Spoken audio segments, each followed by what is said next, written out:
আজ আমরা যাকে নিয়ে কথা বলব তিনি হলেন মহান সম্রাট চন্দ্রগুপ্ত মৌর্য। আজ আমরা দেখব তারই বায়োগ্রাফি। আজ আমরা দেখব সম্রাট চন্দ্রগুপ্ত মৌর্যের পাওয়ার স্ট্রাগল। আমরা দেখব তিনি কত ভালো রাজা ছিলেন, তিনি প্রজাদের জন্য কতটা ভালো ছিলেন। আমরা দেখব আজ এই গোটা মৌর্য সাম্রাজ্য কিভাবে তৈরি হলো। আমরা দেখব চন্দ্রগুপ্ত মৌর্যের আগে কোন সাম্রাজ্য ছিল এবং কিভাবে সেই সাম্রাজ্যকে উৎখাত করে চন্দ্রগুপ্ত মৌর্য সিংহাসনে বসলেন।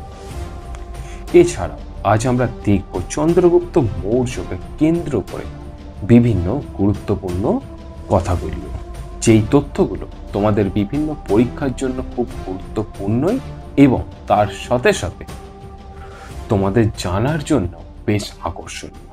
তাহলে শুরু করা যাক। প্রথমেই দেখো তোমাদের সামনে একটা এসছে এই গোটা মৌর্য সাম্রাজ্য অথবা মৌরিয়ান এম্পায়ারের ম্যাপ। এই ম্যাপে কি দেখছো? এত বিশাল এরিয়া নিয়ে গড়ে উঠেছিল মৌর্য সাম্রাজ্য। দেখো তোমরা হচ্ছে ওই পাকিস্তানের দিক থেকে আর বর্তমান ওয়েস্ট বেঙ্গল, এখান থেকে এত বড় রাজ্য সীমা তোমরা ম্যাপের মধ্যে দেখতে পাচ্ছ। এইটা টোটালটা ছিল মৌর্য সাম্রাজ্য। আমরা এর আগের ক্লাসে পড়েছিলাম না মহাজনপদে এই যে 16টা মহাজনপদ ছিল, সেই সকল মহাজনপদগুলিকেই ধীরে ধীরে জিততে ইউনাইট করতে গড়ে উঠেছিল মৌর্য সাম্রাজ্য, যেটা এরপরে আমরা বিস্তারিত আলোচনার সঙ্গে তোমাদেরকে বোঝাবো। মৌর্য সাম্রাজ্যের শক্তিশালী রাজা বলতে গেলেই যার নাম প্রথম বলবো তিনি হলেন চন্দ্রগুপ্ত মৌর্য, এবং আরো একজন শক্তিশালী রাজার নাম হলো সম্রাট অশোক। অশোককে নিয়ে আমরা এর আগে ক্লাস করিয়েছি, লিঙ্ক ডেসক্রিপশনে রয়েছে। এবং এই যে গোটা মৌর্য সাম্রাজ্য, এই মৌর্য সাম্রাজ্য গোটা কেন্দ্র থেকে, এত বড় মৌর্য সাম্রাজ্যকে ঠিক কেন্দ্র থেকে সুষ্ঠুভাবে এত বড় একটা সাম্রাজ্যকে কিভাবে চালানো হতো, এই মৌর্য সাম্রাজ্যের বিভিন্ন বৈশিষ্ট্য, সেটা নিয়েও আমরা একটা ক্লাস করিয়েছি। সেটার লিঙ্কও ডেসক্রিপশন বক্সে দেওয়া রয়েছে। তোমরা এই ভিডিওর পরে সেই ভিডিওটা দেখে নিলে তোমাদের মৌর্য সাম্রাজ্য সম্পর্কে একটা ক্লিয়ার ধারণা চলে আসবে। আর তার সাথে সাথে তোমাদের যে কোনো কোশ্চেন এলে তোমরা অ্যান্সার খুব সহজেই দিয়ে দিতে পারবে। তাহলে কি দেখছিলাম আমরা টপিকে দেখছিলাম যে শক্তিশালী রাজা বলতে গেলে মৌর্য সাম্রাজ্যের প্রথমে যার কথা বলবো চন্দ্রগুপ্ত মৌর্য, এবং আরো একজন শক্তিশালী রাজা হচ্ছেন সম্রাট অশোক। তবে অশোকের পরে যেই সকল রাজারা এসছিল তারা এতটা শক্তিশালী ছিল না। দেখো তোমাদের সামনে একটা চার্ট রয়েছে, এই চার্টে কি দেখছি আমরা? চন্দ্রগুপ্ত মৌর্যের সময়কাল কত? 322 থেকে 397 BCE। তারপরে কে আসছে? তারপরেই আসছে হচ্ছে বিন্দুসারকে চন্দ্রগুপ্ত মৌর্যের পুত্র।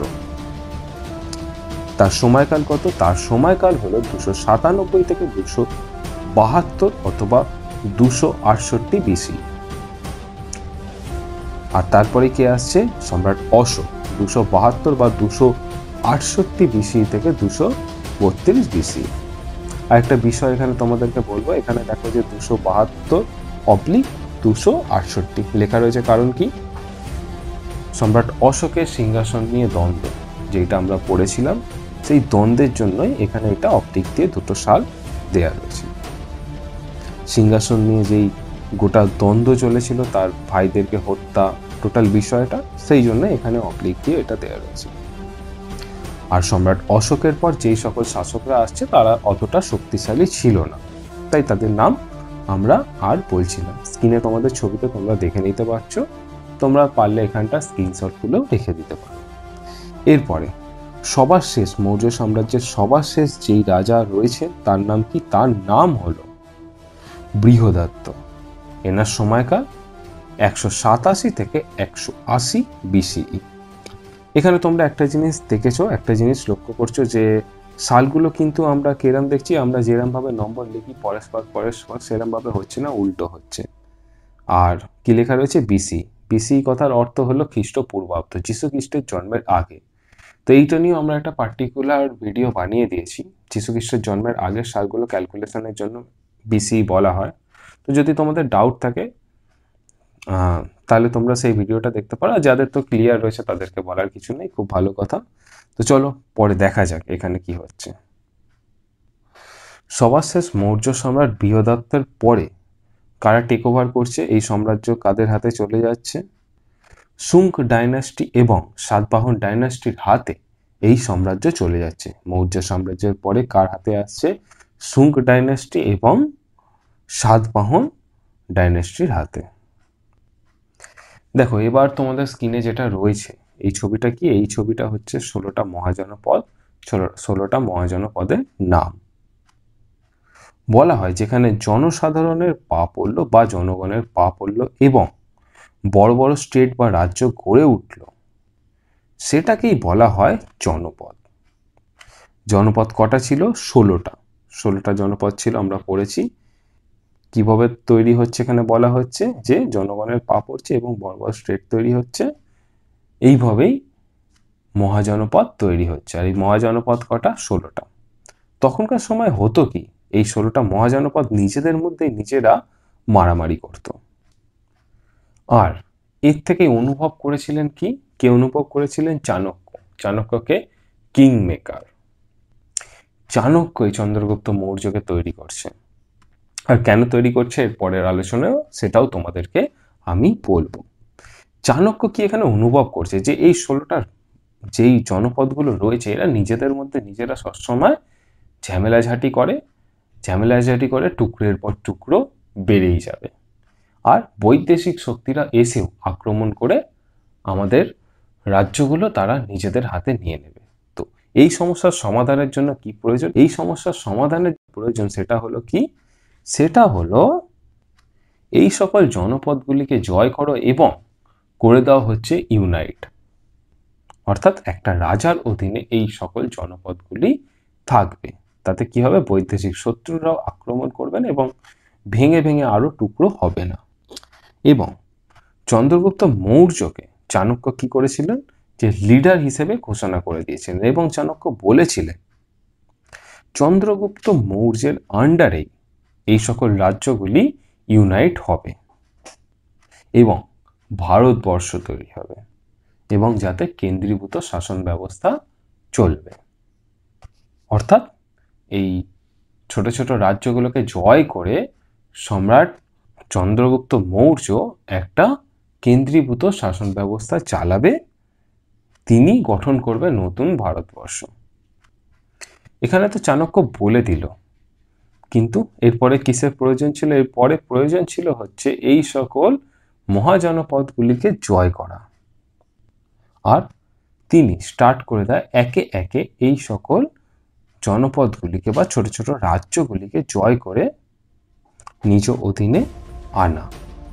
আর ফাইনালি তো তোমরা জানো চন্দ্রগুপ্ত মৌর্য যেতে সম্রাট হয় এবং তিনি একটা কেন্দ্রীভূত শাসন ব্যবস্থা স্থাপন করতে পেরেছিলেন। যে সকল রাজ্যগুলি ছিল তৎকালীন সময় তার মধ্যে একটা খুবই গুরুত্বপূর্ণ স্থান ছিল হচ্ছে পাটালিপুত্র। সব থেকে বেশি ইম্পর্টেন্ট ছিল হচ্ছে মগধ আর বেশি ইম্পর্টেন্ট ছিল হচ্ছে পাটালিপুত্র। এই মগধেরই ক্যাপিটাল হচ্ছে পাটালিপুত্র। আর এটা বর্তমানে কোথায়? বর্তমানে হচ্ছে এটা বিহার।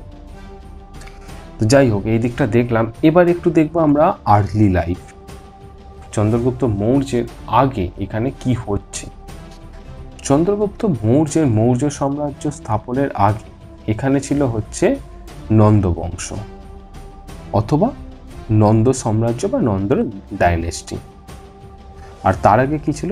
তার আগে ছিল হচ্ছে শিশুনাগ বংশ অথবা শিশুনাগ ডাইনেস্টি।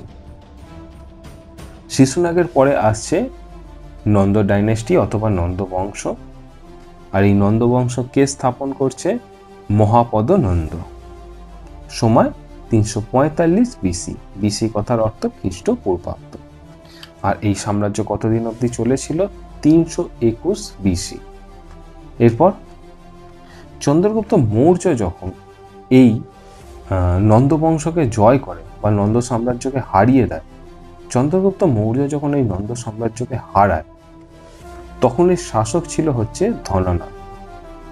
আরও একটা বিষয়, একটা রাজা হেরে যাওয়ার পেছনের কারণ হচ্ছে, একটা বড় কারণ যেটা আমি মনে করি সেটা হচ্ছে কি, সেই রাজ্যের প্রজাদের অসন্তোষ। এই যে ধনানন্দ ছিল, ধনানন্দকে কিন্তু সেখানকার প্রজারা সহ্য করতে পারতো না। এই ধনানন্দ ছিল খুবই অত্যাচারী, আর এটাও একটা কারণ ছিল ধনানন্দের হেরে যাওয়া। আর এই কারণেই চন্দ্রগুপ্ত মৌর্য সাম্রাজ্য সেখানে প্রতিষ্ঠা করে। এইদিকে যদি আমরা চন্দ্রগুপ্ত মৌর্যের দিকটা দেখি, তাহলে আমরা কি দেখতে পাচ্ছি? আমরা কিন্তু চন্দ্রগুপ্ত মৌর্যের সঠিক ডেট অফ বার্থ জানতে পারি। সম্ভবত বলা হয় 340 বিসির আশেপাশেই চন্দ্রগুপ্ত মৌর্যের জন্ম, কিন্তু সেরকম কোনো রেকর্ড বা সঠিক তথ্য আমরা পাই না, যার ওপর ভিত্তি করে আমরা বলতে পারবো যে এটাই সঠিক date of birth Chandragupta Maurya. Chandragupta থেকে আমরা জানতে পারি, এই চন্দ্রগুপ্ত মৌর্যের সম্পর্কে আমরা জানতে পারি বিভিন্ন তথ্যের উপর নির্ভর করে। সেই তথ্যগুলো কি কি? যেমন রয়েছে গ্রিক সোর্স, রয়েছে বৌদ্ধিক টেক্সট, আর রয়েছে কি, আর রয়েছে হচ্ছে জৈন টেক্সট, এছাড়াও সম্রাট অশোকের বিভিন্ন শিলালিপি থেকে। কিছু কিছু টেক্সট বলে চন্দ্রগুপ্ত ছিল হচ্ছে মহারাজের পরিবার থেকে। কিছু কিছু টেক্সট বলে চন্দ্রগুপ্ত ছিল হচ্ছে রাজা মহারাজাদের পরিবার থেকে। তবে বেশিরভাগ তথ্যই বলে যে চন্দ্রগুপ্ত মৌর্য ছিল একজন শূদ্র, তিনি শূদ্র পরিবার থেকে এসেছিলেন। দেখো, এখানে আরেকটা বিষয় তোমাদেরকে বলবো, চাণক্য, এই সব কিছুর গোড়ায় তো ছিল হচ্ছে চাণক্য কেন অনুভব করছে যে এই বিভিন্ন মহাজনপদ বা বিভিন্ন রাজ্যগুলোকে একত্রিত করে একটা এত বড় সাম্রাজ্য বানানো? তো সেটা একটু দেখি, যে ভারতের 16টা মহাজনপদ ছিল, আর এই সময় 326 বিসিতে ব্যাটেল অফ হাইডেসপাস হয়ে গেছে। আলেকজান্ডারের সঙ্গে কার হচ্ছে এখানে যুদ্ধ? পোরাস অথবা রাজা পুরু। আর এটা জানার হচ্ছে উপায় গ্রিক সোর্স থেকে আমরা জানতে পারছি যে এতে রাজা পুরু হেরে গেছিল, কিন্তু তিনি আলেকজান্ডারের অবস্থা প্রায় খারাপ করে দিয়েছিলেন। তবে আর একটা বিষয় তোমাদেরকে বলছি, যে এটা জানার সোর্স হচ্ছে গ্রিক সোর্স। বা জানতে পেরেছি আমরা যে তারপরে আলেকজান্ডার জিতে যাওয়ার পরেও তিনি আবার সবকিছু ছেড়ে চলে গেছিলেন, পুরুকে তার রাজত্ব ফিরিয়ে দিয়েছিলেন। তো আমার এখানে একটাই প্রশ্ন হচ্ছে যে যদি সত্যি তিনি জিতে যেতেন, এত বিধ্বংসী ছিলেন তিনি যদি সত্যি জিতে যেতেন, তাহলে কি রাজা পুরুকে তিনি ছেড়ে দিয়ে আবার চলে যেতে পারতেন তার রাজত্ব ফিরিয়ে দিয়ে? যদিও দেখো, আমাদেরকে নির্ভর করে থাকতে হয় হচ্ছে তাদের টেক্সটের ওপরেই, সেখান থেকেই আমরা এই সকল তথ্যগুলো পেয়েছি। যদি কোনো ভারতের ইতিহাস পাওয়া যায়, বেরোতেই পারে সেখানে যে রাজা পুরু জিতে গেছিল। তো যাই হোক, যেটা পাওয়া যায়নি সেটা নিয়ে তো আর বলে লাভ নেই। ইতিহাস নির্ভর করে হচ্ছে প্রমাণের ওপর, যুক্তির ওপর। তো আমরা যেই প্রমাণ পাচ্ছি তাতে বলা হচ্ছে যে আলেকজান্ডার জিতে গেছিল এবং রাজা পুরু হেরে গেছিল, বা রাজা পোরাস হেরে গেছিল। তারপরে আলেকজান্ডার তাকে তার রাজত্ব ফিরিয়ে দিয়ে চলে যায়। এবং আর একটা ব্যাপার, এই সকল স্থানে, যেই সকল স্থানগুলো হচ্ছে আলেকজান্ডার জিতেছিল, প্রত্যেকটা স্থানেই আলেকজান্ডার নিজেদের জেনারেল বসিয়ে দিয়ে চলে যাচ্ছেন। কিন্তু কি হয়, যাওয়ার সময় আলেকজান্ডারের রাস্তায় মৃত্যু হয়ে যায়, বা তিনি রাস্তাতেই মারা যাচ্ছেন। তো এইটা দেখে, আলেকজান্ডার মারা যাচ্ছেন এটা দেখে নয়, যে একটা বহিঃশক্তি আসছে, এসে ভারতের বিভিন্ন রাজ্যগুলোকে আক্রমণ করছে এবং জিতে যাচ্ছে এবং সেখানে তাদের জেনারেল বসিয়ে চলে যাচ্ছে, বহিঃশত্রুর দ্বারাই আক্রমণ হচ্ছে। আর হেরে যাওয়ার পেছনে একটা বড় কারণ কি, টুকরো বিভিন্ন রাজ্যগুলি ছোট ছোট টুকরো। তো চাণক্য অনুভব করছে এই সকল রাজ্যগুলি যদি হয়, একত্রিতভাবে থাকতে পারে, একা রাজা পুরুই আলেকজান্ডারের অবস্থা খারাপ করে দিয়েছিল। আলেকজান্ডার ভয় পেয়ে গেছিল, যদি সব রাজ্যগুলি একত্রিত হয়ে একটা বড় সাম্রাজ্য তৈরি হয়, তাহলে কোনো বৈদেশিক শক্তি আক্রমণ করা সাহসই পাবে না, চোখ তুলে দেখারও সাহস পাবে না। চাণক্য চেয়েছিল যে এই সকল রাজ্যগুলো একত্রিত হয়ে একটা ভারতবর্ষ তৈরি হবে, এবং এর রাজা হবে হচ্ছে চন্দ্রগুপ্ত মৌর্য। আরো একটি বিষয় যেটা তোমাদেরকে বলা হয়, এই চন্দ্রগুপ্ত কে ছিল? চন্দ্রগুপ্ত ছিল হচ্ছে চাণক্যের স্টুডেন্ট। এখানে হয়েছিল কি, যে কেন চাণক্য এই নন্দবংশকে উৎখাত করল? তো হয়েছিল এই রকম যে নন্দবংশের শেষ রাজা ছিল হচ্ছে ধনানন্দ, এবং ধনানন্দের রাজত্বে তার রাজসভায় চাণক্যকে প্রচণ্ডভাবে অপমান করা হয়, এবং এই অপমান চাণক্য শপথ নিয়েছিল যে তিনি এই নন্দবংশকে শেষ করে দেবেন, তিনি এই নন্দবংশকে উৎখাত করে দেবেন, আর যেটা তিনি করেও ছিলেন। এই অপমানের পরেই তিনি যখন একজন স্টুডেন্ট খুঁজছিলেন, কে স্টুডেন্ট খুঁজছে? চাণক্য। চাণক্য এমন একজনকে খুঁজছিলেন যাকে তিনি এই নন্দবংশের বিরুদ্ধে অস্ত্র হিসেবে ব্যবহার করবেন। তখনই তিনি পায় হচ্ছে চন্দ্রগুপ্তকে, এবং তিনি চন্দ্রগুপ্তকে তার সাথে নিয়ে যান, চন্দ্রগুপ্তকে প্রশিক্ষণ দেন। তবে আর একটা বিষয়, এই হঠাৎ করে চন্দ্রগুপ্ত কেন রাজি হয়ে গেল? তো এটাও তো একটা প্রশ্ন, যে রাস্তা দিয়ে একজন ব্রাহ্মণ যাচ্ছে, তাকে দেখে চন্দ্রগুপ্ত রাজি হয়ে গেল? তো চাণক্য তখনও ছিল কিন্তু তক্ষশিলার একজন নামী শিক্ষক। তখন চাণক্যকে অনেকেই চিনত, মানে চাণক্যের যথেষ্ট নাম ছিল, চাণক্যকে সকলেই চিনত। যাই হোক, এখানে চাণক্য চন্দ্রগুপ্তকে পাচ্ছে, এবং 8 বছর চন্দ্রগুপ্তের ট্রেনিং হয়। আর কোথায় হচ্ছে এই ট্রেনিং? এই ট্রেনিং হচ্ছে তক্ষশিলা। চন্দ্রগুপ্তকে দেয়া হয় মিলিটারি ট্রেনিং, তাকে দেয়া হয় অ্যাডমিনিস্ট্রেটিভ ট্রেনিং, এবং কীভাবে বিভিন্ন কঠিন সমস্যাকে সামলাতে হবে সেই সকল বিষয়েও প্রশিক্ষণ দেওয়া হয় চন্দ্রগুপ্তকে। প্রত্যেক বিষয় করে তোলা হয় তাকে নিপুণ। কাকে নিপুণ করে তোলা হচ্ছে প্রত্যেক বিষয়? চন্দ্রগুপ্ত মৌর্যকে। যেমনটা বললাম, কৌটিল্য বা চাণক্য চেয়েছিল এই নন্দবংশকে সম্পূর্ণ উৎখাত করে। কিন্তু এই নন্দবংশ বা নন্দ সাম্রাজ্য নেহাত কোনো একটা ছোট সাম্রাজ্য ছিল না।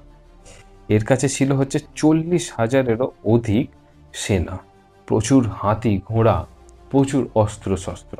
আর এর বিরুদ্ধে চন্দ্রগুপ্ত একা তো আর তরোয়াল নিয়ে যুদ্ধ করতে গেলে জিতে যাবে না।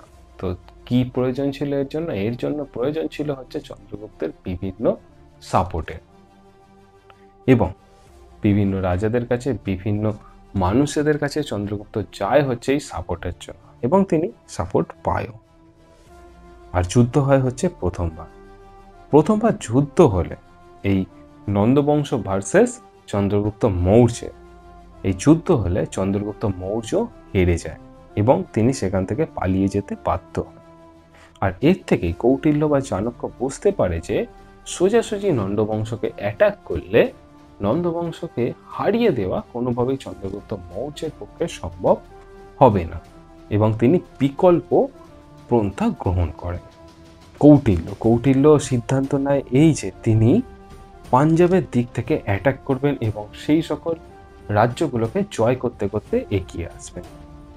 অর্থাৎ নর্থ ওয়েস্টের এরিয়াগুলো প্রথমে জিতে যাবে, এবং পরে এখানে অ্যাটাক করবে। আর তার সাথে সাথে শুরু হয় আরও বিভিন্ন শক্তির সাথে মিত্রতা বন্ধন স্থাপন করা, বা তাদের সঙ্গে জোটবদ্ধ হওয়া, অ্যালায়েন্স গঠন করা। আর এর সঙ্গে সঙ্গে নর্থ ওয়েস্টের এক একটা টেরিটরি দখল করা শুরু করে দেয় হচ্ছে চন্দ্রগুপ্ত মৌর্য কৌটিল্যের কথা অনুযায়ী। লোয়ার সিন্ধু যেই অঞ্চলটা রয়েছে, এখানে চন্দ্রগুপ্ত নিজের বেস বানিয়ে ফেলে। আর 321 BC আস্তে আস্তে পুরোপুরি সিন্ধু এরিয়া নিজের অধীনে নিয়ে চলে আসে হচ্ছে চন্দ্রগুপ্ত মৌর্য। দেন তিনি যাচ্ছে হচ্ছে এবার পাঞ্জাবের দিকে, আর তারপর ওই এরিয়াগুলো আস্তে আস্তে জিততে থাকে এবং নিজের অধীনে নিয়ে আসতে শুরু করে দেয়। আর এইভাবে টোটাল সিন্ধু এরিয়া পুরো নিজের অধীনে নিয়ে চলে আসে, একত্রিত করে ফেলে। এরপর আসে হচ্ছে নন্দ বংশকে উৎখাত করার দিকে, ধনানন্দকে অ্যাটাকের দিকে। তবে এই নন্দ বংশকে হারানো কিন্তু সহজ কাজ ছিল না, এর জন্য হয় হচ্ছে বিশাল যুদ্ধ। তবে চন্দ্রগুপ্ত মৌর্য ধনানন্দকে অ্যাটাক করে, তার সাম্রাজ্যকে অ্যাটাক করে, এবং এই নন্দবংশ হেরে যায় এবং ধনানন্দের মৃত্যু হয়। তবে আর একটা টেক্সট, জৈন টেক্সট থেকে আমরা যেটা পাই, বলা হয় এখানে যে ধনানন্দ নিজের হার বুঝতে পেরে সেখান থেকে পালিয়ে যায়। তো যাই হোক, বিভিন্ন টেক্সটে বিভিন্ন তথ্য দেয়া রয়েছে, তোমাদের যেটা সুবিধা তোমরা সেটা লিখবে। আর যদি দেখো যে পালিয়ে যাচ্ছে, তাহলে হচ্ছে কোন টেক্সট থেকে আমরা পাচ্ছি, জয়েন্ট টেক্সট থেকে আমরা এই তথ্যটা পাচ্ছি। তবে তাহলে কি হচ্ছে, এইভাবে নন্দবংশ হেরে যাচ্ছে এবং প্রতিষ্ঠা হচ্ছে মৌর্য বংশের। সময় কত, 322 বিসি। আর এই মৌর্য সাম্রাজ্যের প্রথম সম্রাট কে হচ্ছেন, চন্দ্রগুপ্ত মৌর্য। আর এর পিএম অথবা প্রধানমন্ত্রী কে থাকছেন, চাণক্য অথবা কৌটিল্য। এখানে তোমাদের কাছে একটা আমার প্রশ্ন, যে চাণক্য বা কৌটিল্য এনার লেখা একটা খুবই ভালো বই রয়েছে, যেই বইটা পড়লে কিভাবে রাজ্য চালাতে হবে সেই টোটাল কনসেপ্ট চলে আসবে যে কোনো মানুষের। এই বইটা পড়া খুবই ভালো ভালো জিনিস লেখা রয়েছে। টোটাল বইটা সম্পর্কে যদি তোমাদের কোনো প্রয়োজন হয়, তোমাদের ভিডিওর প্রয়োজন হয়, তোমাদের জানার ইচ্ছা, তাহলে কমেন্ট করে দিও, আমরা সেই ভিডিও তুলে ধরবো। এখানে তোমরা হচ্ছে সেই বইটার নাম কমেন্ট বক্সে আমাকে জানাবে। আর তারপরে কি হচ্ছে, সম্রাট হওয়ার পর গোটা ভারতবর্ষকে চন্দ্রগুপ্ত ধীরে ধীরে নিজের অধীনে নিয়ে চলে আসছে। গ্রিকরা চন্দ্রগুপ্ত মৌর্যকে কি বলে ডাকতো জানো? গ্রিকরা চন্দ্রগুপ্ত মৌর্যকে স্যান্ডাকোটাক বলে ডাকতো, স্যান্ডাকোটাক অফ ইন্ডিয়া। এই স্যান্ডাকোটাক বা চন্দ্রগুপ্তই কি করছে, মৌর্য সাম্রাজ্যের স্থাপনা করছেন। তিনি প্রথম মৌর্য সাম্রাজ্যের সম্রাট হচ্ছেন। চন্দ্রগুপ্ত প্রথমে নর্থ ওয়েস্টের দিকটা অ্যাটাক করে নিজের ক্যাপচারে নিয়ে চলে এসেছিল এবং তারপরে হচ্ছে পাটালিপুত্রের দিকে অ্যাটাক করেছিল। আর এই পাটালিপুত্র দখলের মধ্যে দিয়ে চন্দ্রগুপ্ত মৌর্য রাজা হচ্ছেন এবং চাণক্য যেমনটা চেয়েছিল ঠিক সেরকমভাবে কেন্দ্রীভূত শাসন ব্যবস্থা প্রতিষ্ঠিত হচ্ছে। এবং এই শাসন ব্যবস্থা প্রতিষ্ঠার মাধ্যমে যেই সকল বাধাগুলো আসছিল সেই সকল বাধাগুলোকে দমিয়ে দেওয়া হচ্ছিল, অথবা কিছু কিছু ক্ষেত্রে তাদেরকে হত্যাও করা হয়েছিল। আলেকজান্ডার যখন এখানে এসেছিল, যেমনটা তোমাদেরকে বললাম একটু আগেই, যে বিভিন্ন জেনারেলদেরকে এখানে রেখেছিল। কিছু কিছু জেনারেলের সঙ্গে চুক্তি হয়েছিল, আবার যারা কথা শুনেনি তাদেরকে হত্যাও করে দেওয়া হয়েছিল। এবং এইভাবেও বিভিন্ন রাজ্যগুলোকে নিজের অধীনে নিয়ে চলে আসা হয়েছিল। তবে একজন আলেকজান্ডারের জেনারেলের মেয়ের সঙ্গে চন্দ্রগুপ্তের বিয়ে হয়েছিল, তার নাম কি, এটাও আমার তোমাদের কাছে প্রশ্ন, কমেন্ট বক্সে জানিয়ে। চন্দ্রগুপ্ত মৌর্য রাজা হওয়ার পর সাম্রাজ্য বিস্তারের দিকে এগোতে থাকে এবং তিনি বুঝেছিলেন যে মিত্র দেশদের সঙ্গে সম্পর্ক ভালো থাকাও একটা হচ্ছে খুবই গুরুত্বপূর্ণ দিক, এবং তিনি মিত্র দেশদের সঙ্গে সম্পর্ক ভালোও রেখেছিলেন। এটা বৈদেশিক আক্রমণের ক্ষেত্রেও খুব হেল্পফুল হবে, মিত্র দেশের সঙ্গে সম্পর্ক ভালো থাকে, তারা সাহায্যের জন্য এগিয়ে আসবে। আরও একটা বিষয় তোমাদেরকে বলি, চন্দ্রগুপ্ত মৌর্যের সময় না ভারতবর্ষের সব থেকে বেশি রাস্তা তৈরি হয়েছিল তখনকার ইতিহাসে। এরপর আসা যাক, এই যে চন্দ্রগুপ্ত মৌর্য জিতে গেল, এর পেছনে তো কিছু কিছু কারণ হবে। চন্দ্রগুপ্ত মৌর্যের লাক খুব ভালো ছিল, আমি তো এইটুকুনি বলি। তার কারণ কি দেখো, তোমাদেরকে কয়েকটা পয়েন্ট বলছি চন্দ্রগুপ্ত মৌর্যের এই যুদ্ধে জেতার জন্য। চন্দ্রগুপ্ত মৌর্যের এই যুদ্ধ জেতার পেছনে সব থেকে বড় যে কারণটা বলবো সেটা হচ্ছে কি, চন্দ্রগুপ্তের সময় তিনি যখন শক্তিশালী হয়ে উঠছেন, তখন কিন্তু আর কোনো সেরকম বুদ্ধিমান শক্তিশালী রাজা আর দেখতে পাচ্ছি না আমরা। এর আগে কি হচ্ছে, আলেকজান্ডার আসছে, জিতছে, এবং তিনি যাওয়ার পথেই আলেকজান্ডার মাঝ রাস্তায় মারা যাচ্ছেন, মানে একটা বড় রাজা মৃত্যু হয়ে যাচ্ছে, তিনি আর আসতে পারছেন না, তো তিনি মারাই গেছেন। কি করে আলেকজান্ডারের জায়গাগুলো নিয়ে নিলে আবার আলেকজান্ডার আক্রমণ করতে আসবে, তো আসতে পারছে না, তিনি তো মারা গেছেন, এটা একটা কারণ।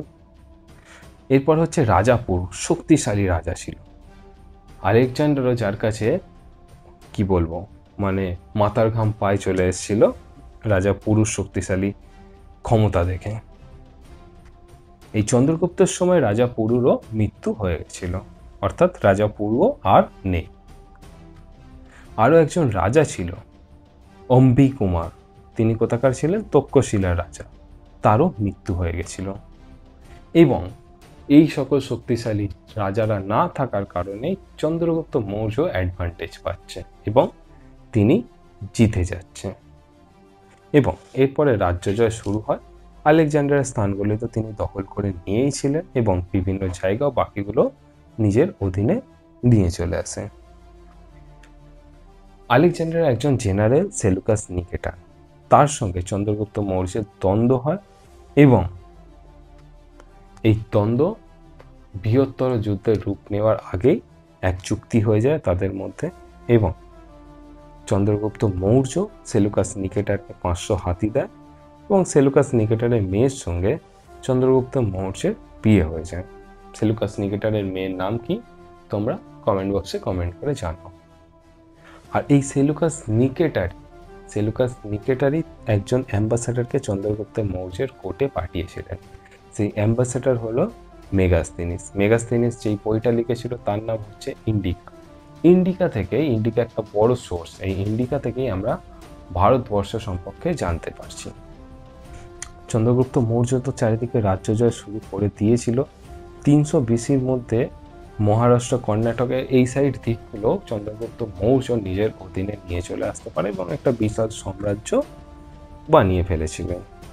আরেকটা বিষয়, ইম্পর্টেন্ট বিষয় যেটা তোমাদেরকে বলবো, সেটা হচ্ছে প্রথম গোল্ড কয়েন কাদের হাত ধরে ভারতবর্ষে আসে জানো? সেটা হচ্ছে ইন্ডো গ্রিক। তবে তাদের ভারতবর্ষে হাত ধরে এলেও গোল্ড কয়েন সব থেকে বেশি প্রচলন চলেছিল, গোটা চারিদিকে বিস্তরভাবে চলেছিল কুষাণদের সময়। এবার শেষের দিকে চলে এসেছি। 298 BC-তে রাজ সিংহাসন ত্যাগ করে দেয় হচ্ছে চন্দ্রগুপ্ত মৌর্য। তিনি রাজপাট ছেড়ে জঙ্গলের দিকে চলে যান তপস্যার জন্য। আর এই জঙ্গল অবধি ছাড়তে এসছিল হচ্ছে চাণক্য। এটা একটা খুবই ইমোশনাল সময়, তোমরা সকলেই বুঝতে পারছো যে তিনি এত সাম্রাজ্য জয় করার পর। আর একটা বিষয় যে চন্দ্রগুপ্ত মৌর্য কখনোই তার প্রজাদের ওপর অত্যাচার করেনি। প্রজাদের জন্য তিনি ছিলেন কিন্তু একটা খুবই ভালো রাজা। তিনি রাজপাট ছেড়ে চলে যাচ্ছেন, তিনি জঙ্গলের দিকে যাচ্ছেন, যে শেষ জীবন তিনি জঙ্গলেই কাটাবেন 298 BC-তে। এবং কর্ণাটকের একটি পাশের স্থান শ্রবণ বেলগোলা, এখানে চন্দ্রগুপ্ত মৌর্যের মৃত্যু হয়। আর এইভাবেই শেষ হলো এক মহান সম্রাট চন্দ্রগুপ্ত মৌর্যের জীবনী। আমি দেবজ্যোতি পণ্ডিত এতক্ষণ ছিলাম তোমাদের সাথে। আজ আমরা দেখলাম চন্দ্রগুপ্ত মৌর্যের বায়োগ্রাফি এবং ডেসক্রিপশন বক্সে লিঙ্ক দেওয়া রয়েছে, সেখান থেকে তোমরা দেখে নিও এই মৌর্য সাম্রাজ্যের বিভিন্ন বৈশিষ্ট্য, কেন্দ্রীভূত শাসন ব্যবস্থা হওয়ার পেছনের বিভিন্ন বৈশিষ্ট্য, কিভাবে কেন্দ্র থেকে এত বড় সাম্রাজ্যকে সুষ্ঠুভাবে চালানো হয়েছিল, সেই বিভিন্ন তথ্যগুলি। তবে আর একটা কথা, ভিডিওটা যদি ভালো লাগে তাহলে একটি লাইক করো, শেয়ার করো, কমেন্ট করো এবং যারা নতুন তারা ওই লাল সাবস্ক্রাইবের বাটনটি ক্লিক করে সাবস্ক্রাইব করে দিও। আর হ্যাঁ, আর একটা কথা, সেটা হচ্ছে ইতিহাস অন্যান্য বিষয় নিয়ে, বিভিন্ন বিষয় নিয়ে আমাদের চ্যানেল স্টাডি টাইমে আমরা বিভিন্ন তথ্য তুলে ধরতে থাকি। তোমরা তোমাদের পছন্দ মতন টপিক আমাদের চ্যানেলে স্টাডি টাইম থেকে তোমরা পেয়ে যাবে এবং যদি তোমাদের প্রয়োজন হয়, তোমরা পাচ্ছ না, সেটাও আমাদের চ্যানেলে কমেন্ট করে দিও।